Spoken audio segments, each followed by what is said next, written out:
الشيطان الرجيم بسم الله الرحمن الرحيم الحمد لله رب العالمين والصلاة والسلام على أشرف الأنبياء والمرسلين وعلى آله الأطيبين الأطهرين لا سيما بقية الله في الأرضين روحي وأرواح العالمين له الفداء واللعنة الأبدية على أعدائهم من الآن إلى قيام يوم الدين رب اشرح لي صدري ويسر لي أمري واحلل عقدة من لساني يفقهوا قولي أما بعد فقد قال الله تبارك وتعالى في كتابه المجيد وفرقانه الحميد وقوله الحق أعوذ بالله من الشيطان الرجيم بسم الله الرحمن الرحيم فإذا قضيتم مناسككم فاذكروا الله كذكركم آباءكم أو أشد ذكرا فمن الناس من يقول ربنا آتنا في الدنيا وما له في الآخرة من خلاق ومنهم من يقول ربنا آتنا في الدنيا حسنة وفي الآخرة حسنة وقنا عذاب النار أولئك لهم نصيب مما كسبوا واللہ سریع الحساب۔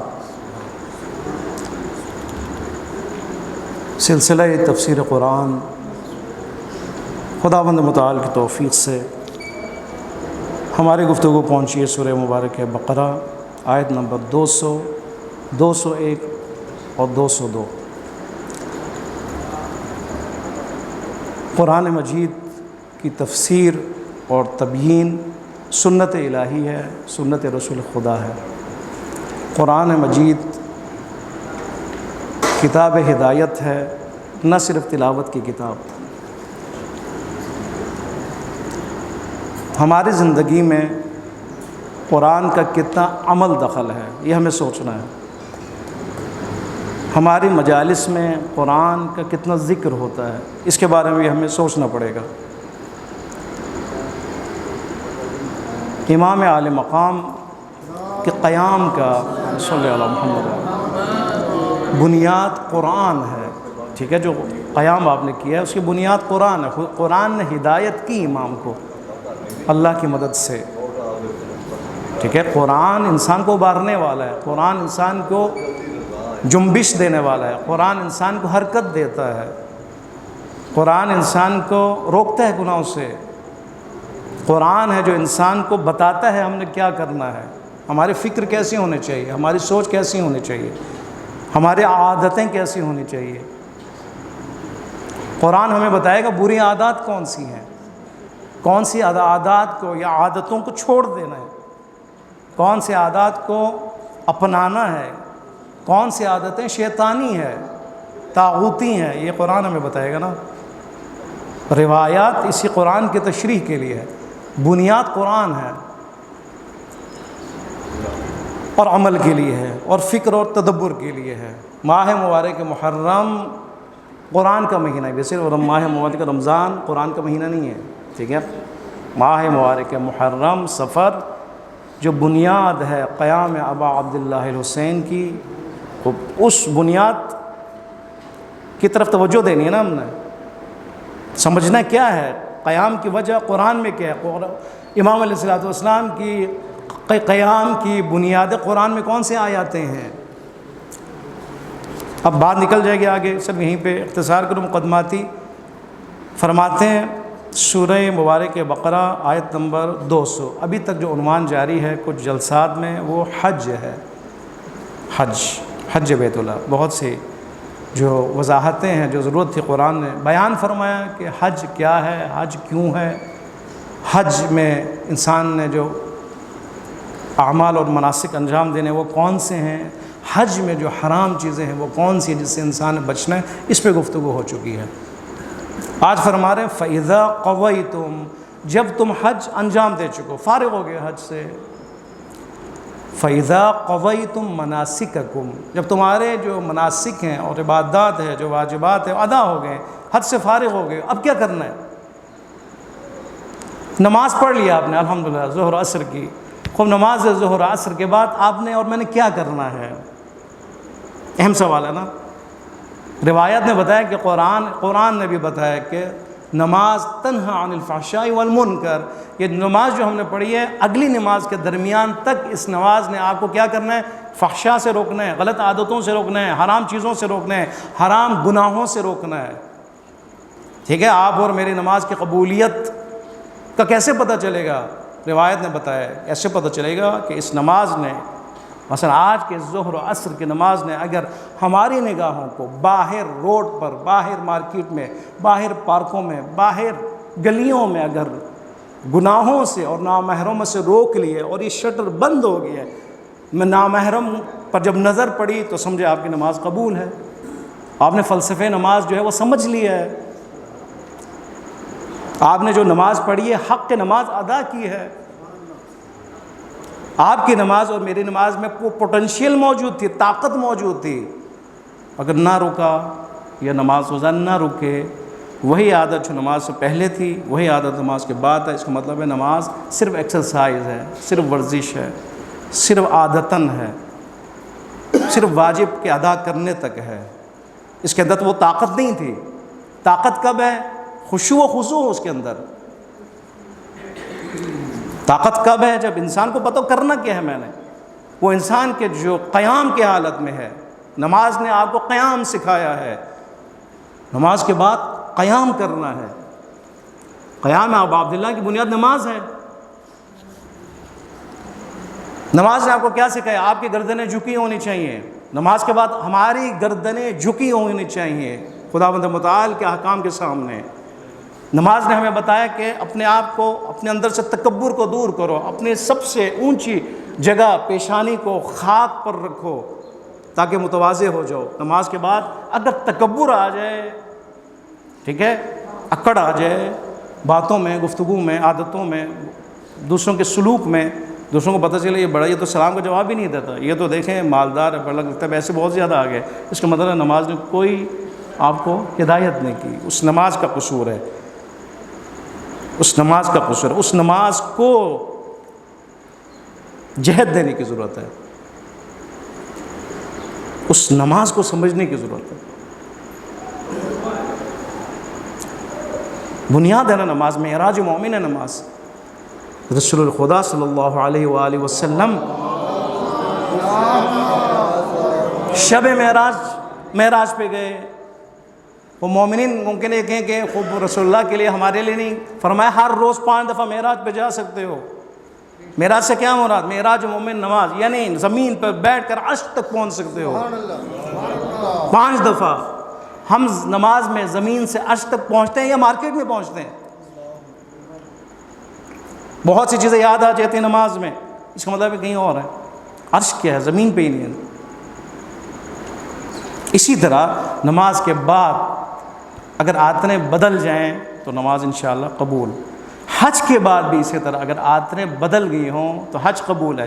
فرماتے ہیں حج کے بعد، جو زمانہ جاہلیت کی بات ہو رہی ہے، زمانے جاہلیت میں کیونکہ دین ابراہیمی سے لیا ہوا جو حج ہے وہ انجام دیا جا رہا تھا، حج پہ جاتے تھے، مشرکین بھی جاتے تھے، غیر مشرکین بھی جاتے تھے۔ کرتے کیا تھے؟ حج سے فارغ ہونے کے بعد اجتماع کرتے تھے، جمع ہوتے تھے۔ بازار عکاظ میں بہت سے بازاروں کا 3 نام لیا گیا ہے مفسرین نے، وہاں پہ جمع ہوتے تھے، کاروبار بھی کرتے تھے، مارکیٹنگ بھی کرتے تھے، بیٹھ کے باتیں بھی کرتے تھے۔ باتیں کیا ہوتی تھی؟ اپنے قبیلوں کے بارے میں۔ فرماتے ہیں جب بھی تم مناسک حج ادا کر لو، حج سے فارغ ہو جاؤ، فاذکروا اللہ کذکرکم آباءکم، جس طرح تم اپنے آباء اور اجداد کو، قبیلوں کو تم یاد کر رہے ہو نا، اس طرح یا اس سے بھی شدید طریقے سے خدا کو یاد کرو۔ نماز کے بعد جس طرح خدا یاد ہونی چاہیے، خدا کا ذاکر بنو، جس طرح نماز میں ذاکر تھے، اسی طرح حج میں بھی حج کرنے کے بعد کیا کرو؟ ذاکر خدا بنے رہو، نہ کہ ذاکر قبیلہ و قوم، فیملی، آبا۔ یہی کرتے تھے، آتے تھے، جمع ہوتے تھے، کیونکہ حج میں ظاہر ہے سارے پوری دنیا سے آئے ہوئے لوگ قبیلوں کی شکل میں وہاں اس زمانے میں خاص طور پر آتے تھے، پھر کہتے تھے ہمارا قبیلہ یہ ہے، وہ کہتا تھا ہمارا قبیلہ اتنا ہے، دوسرا کہتا تھا ہمارے قبیلے میں لاکھوں افراد، وہ کہتا تھا نہیں ہمارے میں بہت زیادہ ہے۔ سورہ تکاثر نے بیان کیا کہ انسان جب کثرت طلبی میں آگے جائے تو یہاں تک آگے چلا جاتا ہے، کیا الہاکم التکاثر حتی زرتم المقابر، کہ انسان کثرت طلبی میں، ممکن ہے کثرت طلبی میں مال ہو، کبھی کثرت طلبی قوم ہے، تعداد قوم ہے، کہ اس زمانے میں اس سورہ مبارکہ نے بیان کیا کہ اتنے وہ چلے گئے فخر فروشی میں، گننے لگے اپنے قبیلے کے، ہمارے قبیلے کے اتنے اتنے اتنے اتنے، آخر میں مقابلہ سخت ہوا، پہنچ گئے قبرستان میں، کہا ہمارے قبیلے کے افراد زیادہ، کیسے؟ زندے اتنے ہیں، مردے اتنے ہیں، زندوں مردوں کو شامل کرتے، اپنی تعداد کو بڑھاتے ہیں، بڑھانے کے بعد کہتے ہیں دیکھو ہم جیت گئے، ہم طاقتور ہیں تعداد کے اعتبار سے، ہم تمہارے سے آگے ہیں تعداد کے اعتبار سے، ہمارا قبیلہ مضبوط ہے تمہارے سے، ہمارے قبیلے میں یہ افراد شخصیات موجود ہیں تمہارے اندر نہیں ہے، ہمارے قبیلے میں مثلا فلان فلان فلان کاروباری ذہن والے افراد موجود ہیں تمہارے اندر نہیں ہے، ہمارے قبیلے میں سیاست دان موجود ہے تمہارے اندر نہیں ہے، ہمارے وہاں پر بہت سے موضوعات جو آج بھی چھیڑے جاتے ہیں قوم کے نام سے، ہے یا نہیں؟ یہ جاہلیت کا دور ہے، جاہلیت کی عادت، اگر ہم قوم اور قبیلے کے نام سے وحدت کو پارا پارا کریں، یہ جاہلیت کی عادتیں ہیں۔ حج کس لیے؟ حج کا ایک فلسفہ کیا ہے؟ وحدت ہے۔ کیا کرتے تھے؟ حج کے بعد جو رمز وحدت ہے، حج کے بعد توڑ دیتے تھے، قبیلوں میں بٹ گئے، یہ تو بالکل وہ ہو گیا نا، تضاد ہو گیا نا، وہ خدا نے بلایا کہ آپ سارے ایک ہو جائیں، توحید، پرچم توحید تلے، جو ہی حج ختم پھر دوبارہ بٹ گئے کہ یہ میرا قبیلہ، وہ فلاں تمہارا قبیلہ، یہ قبیلہ تمہارا، یہ میرا قبیلہ، ہم آگے فلان فلان، یہ بالکل ضد ہے، یہ تو برعکس ہے، یہ اپوزٹ ہے، حج کے فلسفے کے خلاف ہے، لیکن کرتے تھے، جان دیتے تھے۔ فرمایا کہ قبیلہ پرستی نہ کرو، ٹھیک ہے؟ اسلام آیا کیا؟ انسان سازی کے لیے، نہ کہ قبیلہ سازی کے لیے۔ قرآن اور دین کیوں ہے؟ تاکہ ہم اپنے آپ کو انسان بنائیں، معاشرہ ساز بنائیں، انسان سازی، معاشرہ سازی، سماج سازی، امت سازی۔ کیا کیا انہوں نے؟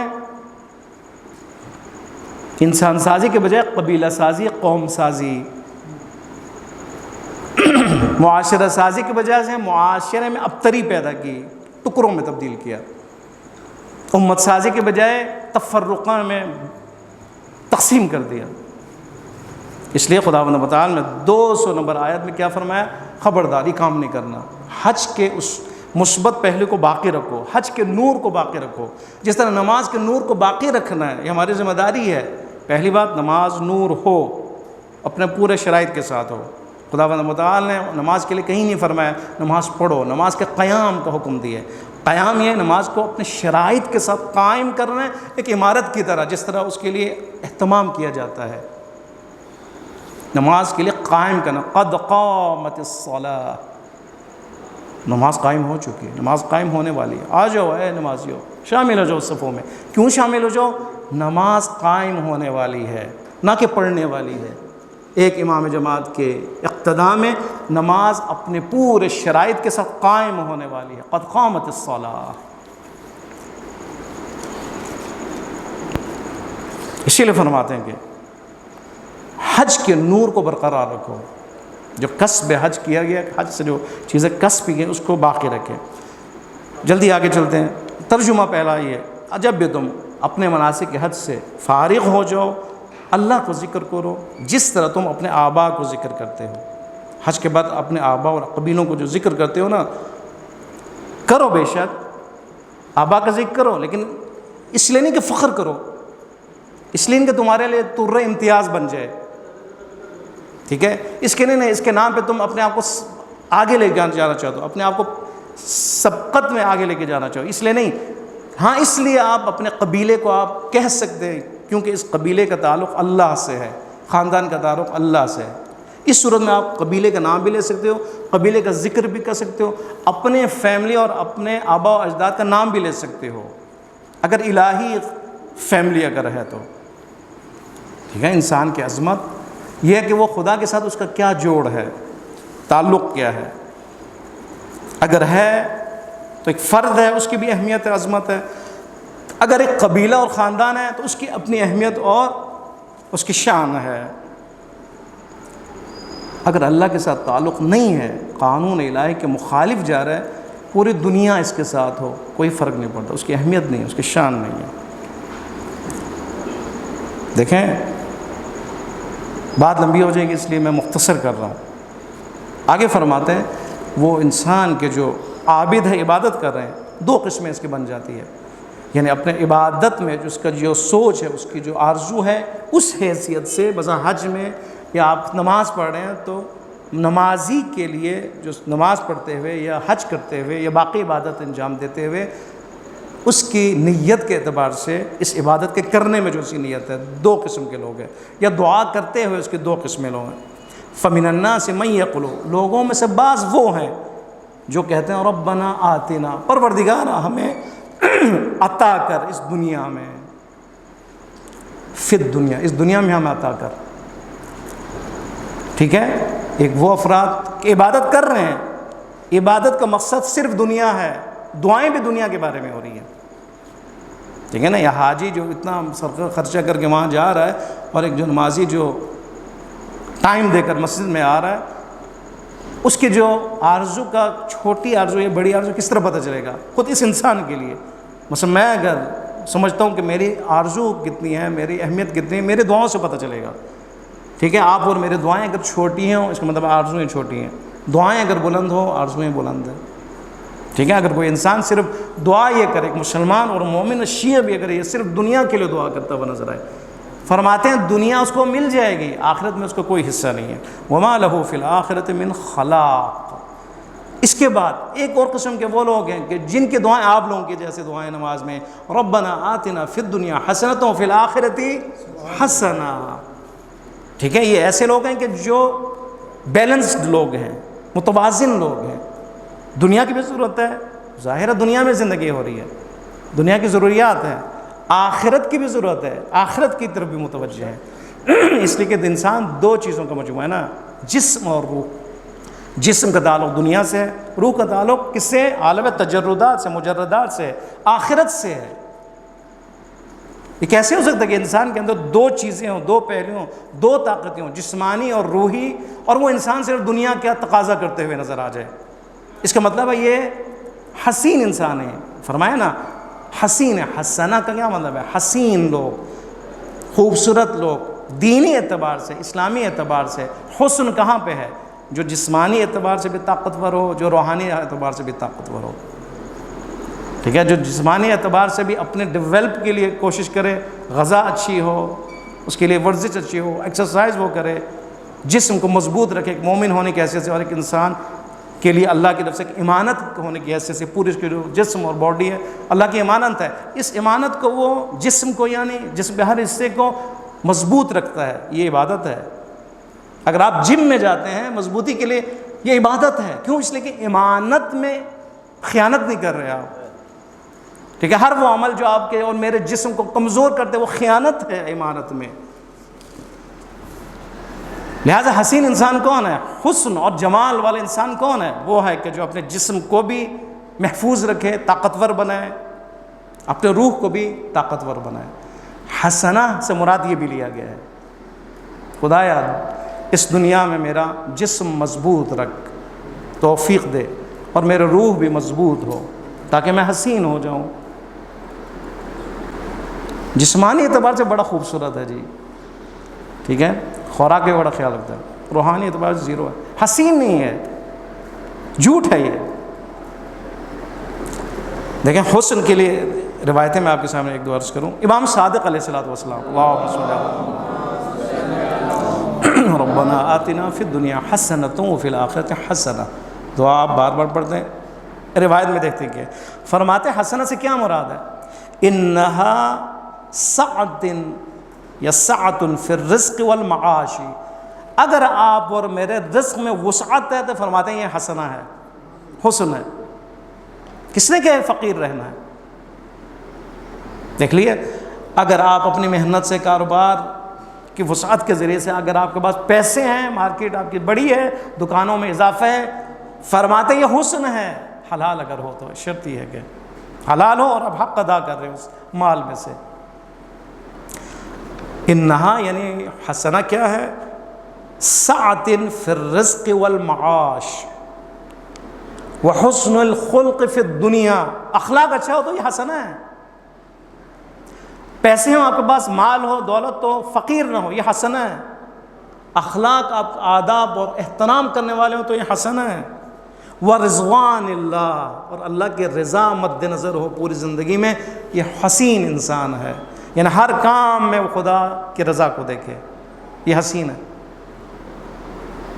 جس سے خدا ناراض ہے رک جائے، فوراً پیچھے ہٹ جائے، یہ حسن ہے، یہ جمال ہے۔ یہ فکری جمال ہے، یہ نظریاتی جمال ہے، یا علمی جمال ہے، معرفتی جمال ہے یہ۔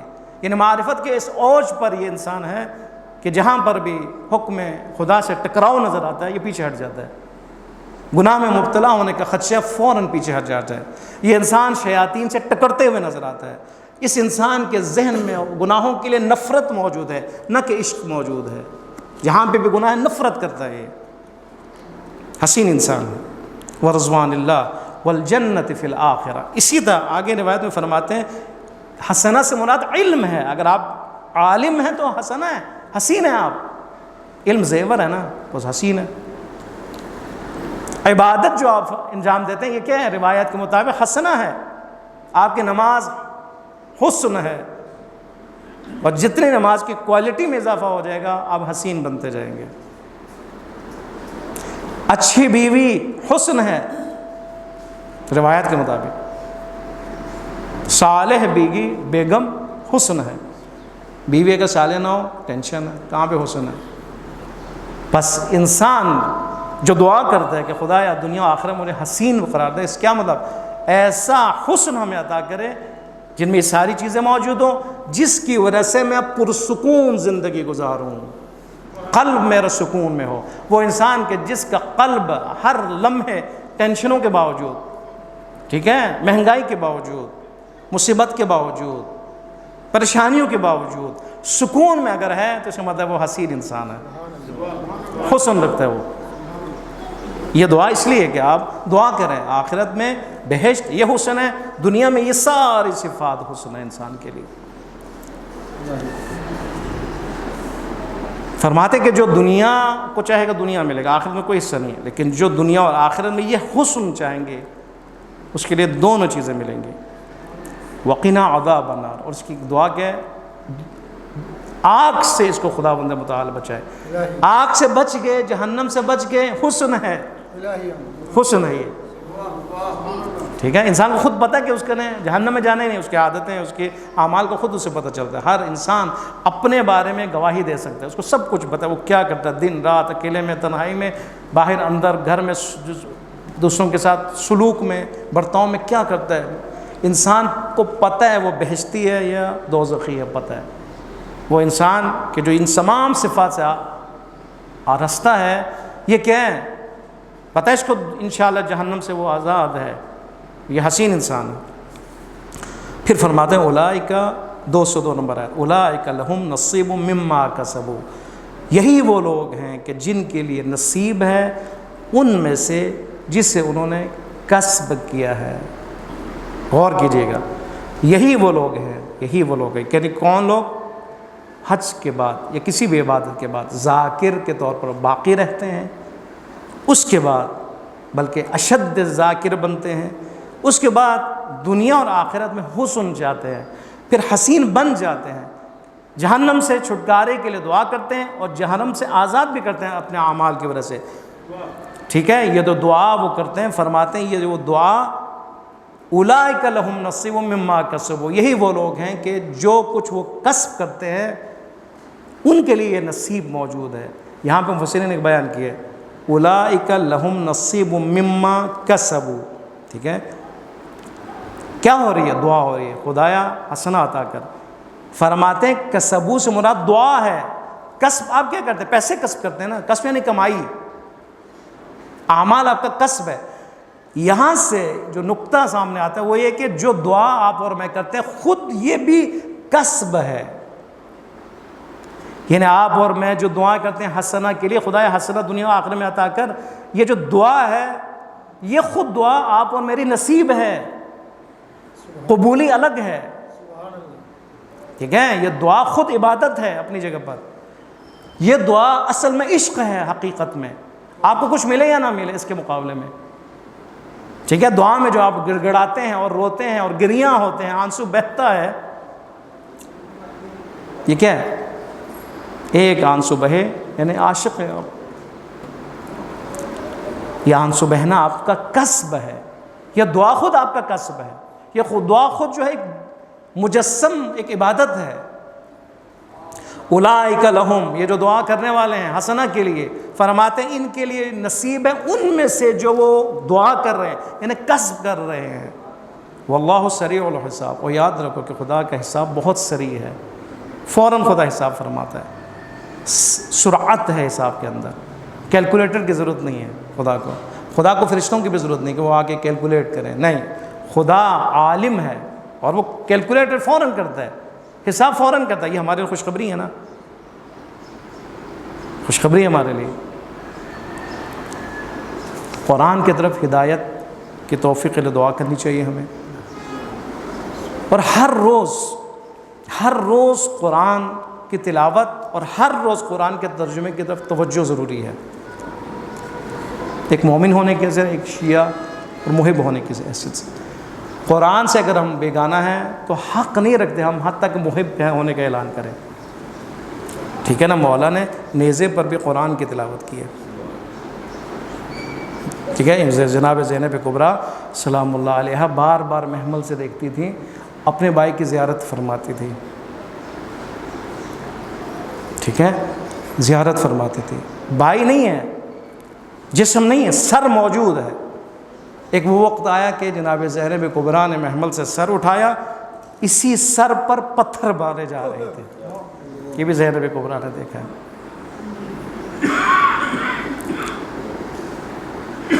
زینب کبریٰ کی مصیبت کم نہیں ہے، حسین کو زینب سے زیادہ کون جان دی کربلا میں، لیکن مقتل میں جب زینب کبریٰ پہنچی ہے نا، بھائی کو نہیں پہچان سکی، پوچھا انت اخی، آپ میرے بھائی ہیں، اے بھیا آپ حسین ہیں، اے بھیا میرے بابا کے بیٹے آپ ہیں؟ سوال کرنا پڑا نا، حالت ایسی تھی، پتھر کھانے والا حسین، نیزوں کے زخم کھانے والے حسین، ہزاروں زخم جسم اطہر پر۔ اس کے بعد زینب کبریٰ سلام علیہ فرماتی ہیں کہ یا حسین میں نے آپ کا بوسہ لینا ہے، لیکن میں کہاں بوسہ لوں؟ ماں کی طرف سے حکم ہے کہ اس موقع پر میرے حسین کا بوسہ لینا ہے، لیکن اے بھیا میں کہاں بوسہ لوں؟ پھر فرماتی ہیں اے مولا، اے بھیا آج زینب اس حصے کا بوسہ لینے جا رہی ہے جہاں پہ نہ نانا نے بوسہ دیا نہ مادر گرامی نے بوسہ دیا۔ زینب کبریٰ نے گلے ہوئے کٹے کے رگوں پر بوسہ دینا شروع کیا۔ السلام علیکہ یا ابا عبداللہ وعلی الارواح التي حلت بفنائک، علیک منی سلام اللہ ابدا ما بقیت بقی اللیل والنہار، ولا جعلہ اللہ آخر العہد منی لزیارتکم۔ السلام علی الحسین، سب مل کر السلام علی الحسین وعلی علی ابن الحسین وعلى أولاد الحسين وعلى أصحاب الحسين، اللهم صل على محمد وعلى محمد، يا حامد بحق محمد، يا علا بحق علي، يا فاطر